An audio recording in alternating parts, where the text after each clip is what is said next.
Hi guys, this is David Hawkins, and this video is going to explore 6 reasons why you should pay for SEO and not PPC. What? I hear you say, pay for SEO? But SEO is free traffic, right? Well, wrong. I want to clarify, I'm not talking about delegating your SEO work to a company here. I'm talking about getting yourself into the trenches. SEO will cost you, mostly in time. If you're smart, you'll invest in tools to speed the process up. Now you're trading money for time. That's how it works. But even though you'll be paying for SEO while everyone's telling you it's free, there are still 1,000,001 reasons why you should be investing in search engine optimization for your business and not pay-per-click. Here are just 6 of them. Number 1, your online footprint is always growing. Okay, so I was trying to think of a decent analogy to explain this one. The bricks and mortar idea usually works quite well, but I couldn't think of any. But then it came to me. The rent versus mortgage argument.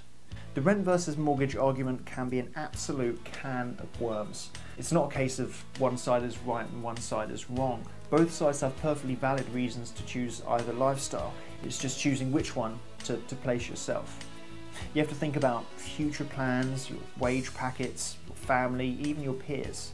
Well, so it is with SEO and PPC. Where SEO is a long-term investment into your business, getting a mortgage is a long-term investment into your life. Where PPC is a comparatively short-term approach to quickly and easily getting more people to your website, renting your home is a fine way to put aside more money each month, live a more comfortable lifestyle, and throw away your cash on takeaway pizza and Xbox games. Only one problem. Every month you put that money down on rent, you're not moving anywhere. If you should still be renting 10 years from now, you're still firmly trenched in the rat race and have a games collection to show for it. With a mortgage, life can be tough. You're certainly off to a slow start, but 10 years from now, you'll be looking back and seeing that you have an asset to cherish and a foundation to build upon. Number 2, long tail. If you're not sure what long tail is, here's a quick example. Pajamas for women. The best long tail is usually 3 or 4 words, and it's about finding a balance between competition levels and search numbers. This long tail here derives from the keyword pajamas, and if you were trying to rank for the word pajamas, then you'd rank for pajamas for women long before you ranked for pajamas because of the lower competition levels. While you could pay for PPC ads under the search pajamas and pajamas for women, it's not an asset to add to your website's footprint online. Best of all, rankings for long tail keywords will just happen. You don't have to painstakingly research them like you do with PPC.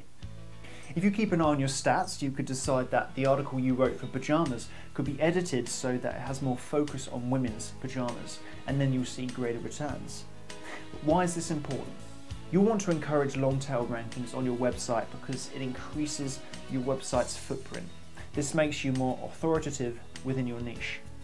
By ranking for many different terms, you're spreading your bets. If Google should have a funny day and you lose several keywords you're ranking for, you have a nice cushion to plant your derriere on so you can keep calm and carry on. How can you improve long tail? Okay, number 1, write 1,000 word plus articles, and that gives the search engines more to chew on. Number 2, write your keywords in many forms within your articles. If you do on-page optimization for your main keyword, long tail terms will piggyback on the slipstream of your main keyword. Another question, should I track long tail keywords? Yes, absolutely you should, but don't go crazy and follow 1,000 different long tails that you're ranking for. Keep an eye on your best performers. If you're ranking number 4 for zebra striped leather pants and it's converting into sales, then seriously think about SEOing that term more aggressively and getting up to number 1. Number 3, people trust you more. This is the concept of pre-selling. You have a subconscious air of authority, which I'll go into in a minute. But basically, if you're an organic listing, people trust you more than if you're a paid listing. As time goes on, as you'll see later, people have been trusting PPC ads less and less and less. They know that business owners are simply paying to be listed there, and that naturally leads to people assuming, rightly or wrongly, that they are going to get more value with the organic listings. This is huge, and it's to do with the concept of pre-selling. Affiliate marketers, people who sell other people's stuff, know all about pre-selling. A consumer comes to them with a need, let's say it's a weight problem, not original I know. The affiliate provides good value in teaching the consumer what they want or what they need to know, and then the affiliate makes a recommendation for a product, If the consumer should buy, the affiliate gets a tasty commission. So what does SEO and PPC have to do with pre-selling? Everything. Believe it or not, but your position in the SERPs, the search engine ranking pages, pre-sales visitors to develop an expectation about your website. Now, seeing is believing, and people's expectations lead to their future actions. For us business owners, it means that when people click on an ad, they're much more likely to hit that back button than if they click on the #1 page listing. People trust that Google will send them the best results, and the first result is basically Google saying, this is the best result that we could find you. Okay, number 4, the nasty secret about PPC Google Ads, quality score. You'd be forgiven for assuming that the more you pay for your ads, the more you pay per click, the higher Google will rank you, right? Wrong, it turns out. In theory, you can be paying £1 a click for the term SpongeBob Pyjamas and have your ad up the side of Google, or someone paying 60p is in the #1 position. Outrageous, I know, but there's a reason for it. People aren't clicking on ads like they used to. That's because consumers are aware that they're ads, and naturally they don't want to be sold to. To get around this, Google have started to give ads a quality score based on the quality of their landing page, among other factors.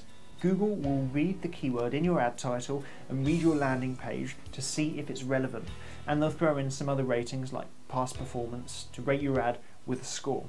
The higher your score, the more you'll be favoured for ranking positions relative to what you're paying. Okay, number 5.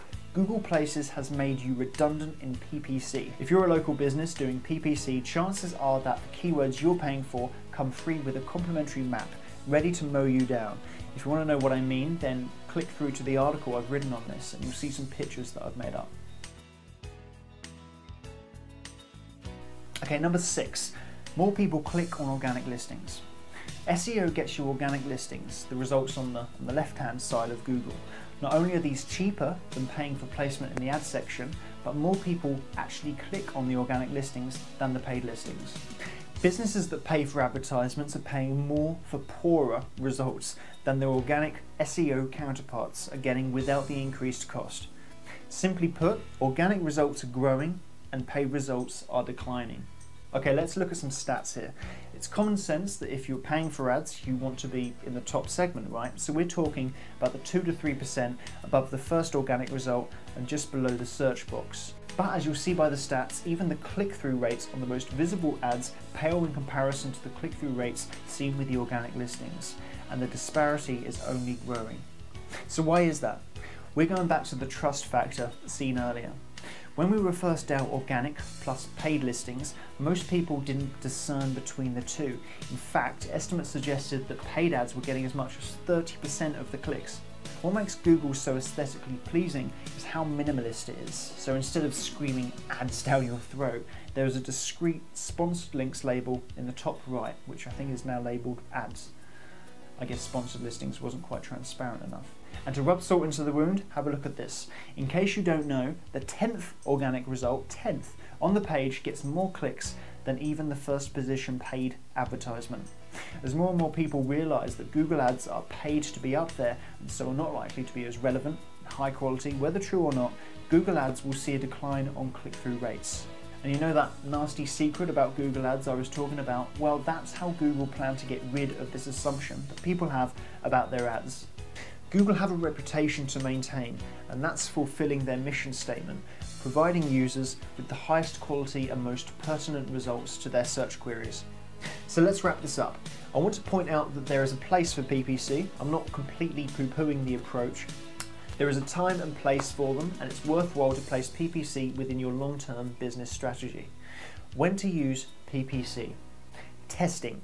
If you ever created a landing page with a single call to action, let's say you want to build an email list and you're offering a free ebook, well, instead of spending weeks and months of energy SEOing the page, it's worthwhile to first ensure that it converts, meaning pre-screened people visiting your landing page or squeeze page are actually signing up onto your email list. If it doesn't, well, make some adjustments. Is the offer relevant to your targeted audience? And spend another £50 on PPC to get some nice chunky data. You want to spend a decent amount so you can leverage the law of large numbers. Leveraging SEO. When SEO works for you and you've ironed out all the kinks to get the best response from people who visit your site, get them on the email list, you're ready to leverage those results. You'll reach a plateau with SEO at some point, and that is when you'll reach the #1 spot.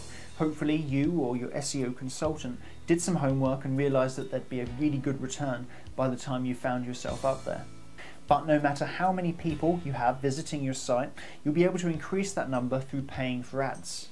If a #1 position for you is translating directly into profits for you, you can work out what your value per visitor is, calculated by the following equation. Value per visitor equals sales divided by total. Number of visitors. Head into the traffic estimator tool inside Google AdWords and see how many people you'll potentially get with the keyword you'll be paying for. PPC stats may be pretty shocking, but you're only paying for every click you get. This redeems it somewhat, and if you're sending traffic, relevant traffic, to a page you already know converts well, then you really have nothing to lose.